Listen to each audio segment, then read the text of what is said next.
অনেক মানুষ আছে আল্লাহ তাআলার কাছে চাইছেন, সেটা পেয়ে গেছেন, দিয়ে দেন আল্লাহ সুবহানাহু ওয়া তাআলা। যখনই কোনো মুসলিম ব্যক্তি আল্লাহ রাব্বুল আলামিনের কাছে কোনো দোয়া করবে, লাইসা ফিহা ইসমুন ওয়ালা খাতিয়াতু রাহিম, এর মধ্যে কোনো গুনাহ থাকবে না, এর মধ্যে আত্মীয়তার সম্পর্ক ছিন্ন করার বিষয় থাকবে না, ইল্লা আতাহুল্লাহু বিহা ইহদা সালাস, আল্লাহ তাআলা তাকে এই দোয়ার মাধ্যমে আল্লাহ রাব্বুল আলামিন তিনটি বৈশিষ্ট্যের যে কোনো একটা দেবেরই, বাদ যাবে না। এর অর্থ কি? এর অর্থ হচ্ছে দোয়া মিস নেই, দোয়া কি নেই, মিস নেই। আপনি বসে বসে বলতেছেন যে আমার দোয়া কবুল হচ্ছে না, এতে আপনার দোয়া মিস হয়ে যাচ্ছে। সামনে আলোচনার মধ্যে আসবে, সময় জানি না আমাদের কতটুকু সহযোগিতা করবে।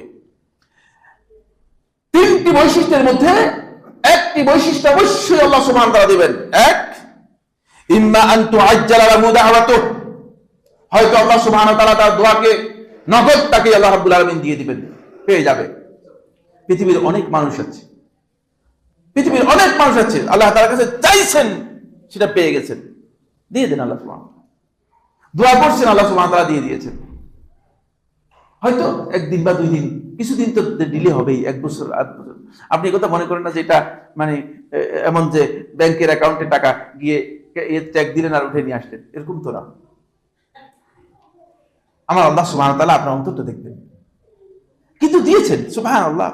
রাসূলুল্লাহ সাল্লাল্লাহু আলাইহি ওয়াসাল্লাম যে দোয়াগুলো করেছেন, সবগুলো দোয়া রাসূলুল্লাহ সাল্লাল্লাহু আলাইহি ওয়াসাল্লাম পেয়েছেন, সাহাবায়ে কেরাম পেয়েছেন। এটা 1 নম্বর। 2 নম্বর হচ্ছে ওয়া ইম্মা আন ইয়াদখিরাহা লাহু ফিল আখিরাহ, অথবা আখিরাতে তার জন্য সেই দোয়াটা আল্লাহ রাব্বুল আলামিন রিজার্ভ করে রাখবেন। ওয়া ইম্মা, অথবা আন ইয়াশরিফা আনহু মিনাস সুই মিসলাহা, আল্লাহ রাব্বুল আলামিন তার কোনো বিপদ, ওই যেই পরিমাণ দোয়া করেছে ওই দোয়ার আদলে ওই পরিমাণ বিপদ, ওই পরিমাণ বালা মুসিবত আল্লাহ সুবহানাহু ওয়া তাআলা তার কাছ থেকে সরিয়ে নিয়ে যাবেন। সুবহানাল্লাহ। কালু, সাহাবায়ে কেরাম বললেন, হে আল্লাহর রাসূল সাল্লাল্লাহু আলাইহি ওয়াসাল্লাম, ইযান নুকসির, তাহলে আমরা অধিক পরিমাণে দোয়া করব। ক্বালা আল্লাহু আকসার, আল্লাহ রাব্বুল আলামিন এর চেয়ে অধিক, এর চেয়ে অনেক বেশি। তোমরা হয়তো আল্লাহ রাব্বুল আলামিনকে সেভাবে তোমরা অনুমান করতে পারোনি। এই হাদিস থেকে স্পষ্ট বোঝা যাচ্ছে যে আল্লাহ সুবহানাহু ওয়া তাআলা বান্দার দোয়া কবুল করে থাকেন, কিন্তু দোয়া কবুলের ধরন কি নয়, এক নয়। এই কথাটা কেন বললাম?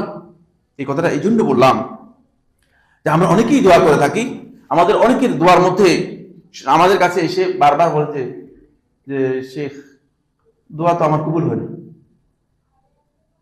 কথাটা আপনার কাছে মনে হচ্ছে যেন দোয়া কবুল হয় না, আপনি হয়তো নিজেকে ছোট করতেছেন। আপনার ধারণা হচ্ছে যে আপনি নিজের ব্যাপারে ব্লেম করতেছেন, কিন্তু হাকিকত হচ্ছে আপনি আল্লাহ তাআলার ব্যাপারে ব্লেম করতেছেন। হাকিকতটা কি? আল্লাহ তাআলার ব্যাপারে ব্লেম করতেছেন। অভিযোগটা কার ব্যাপারে দিচ্ছেন? আল্লাহ রাব্বুল আলামিনের ব্যাপারে দিচ্ছেন। 1। 2 নম্বর হচ্ছে, ভয়ঙ্কর বিষয় হলো আল্লাহ রাব্বুল আলামিন সম্পর্কে আপনি একটি ন্যারো, শর্ট এবং খারাপ একটা ধারণা আল্লাহ তাআলা সম্পর্কে করেছেন, যেটা নাউযুবিল্লাহি মিন যালিক, এটা একেবারেই নিষিদ্ধ, এটা একেবারেই বৈধ নয়। এই ধরনের একটি ধারণা আপনি আল্লাহ সুবহানাহু ওয়া তাআলা সম্পর্কে করেছেন। সুতরাং খবরদার, এখান থেকে আমাদেরকে বেরিয়ে আসতে হবে। এই কারণেই বলেছি যে দোয়া এর ব্যাপারে এত তাড়াহুড়ো করবেন না, দোয়া এর ব্যাপারে ব্লেমে যাবেন না, তাহলে আপনার দোয়া এমনিতেই বাতিল হয়ে যাবে, দোয়াটা এমনিতেই বাতিল হয়ে যাবে।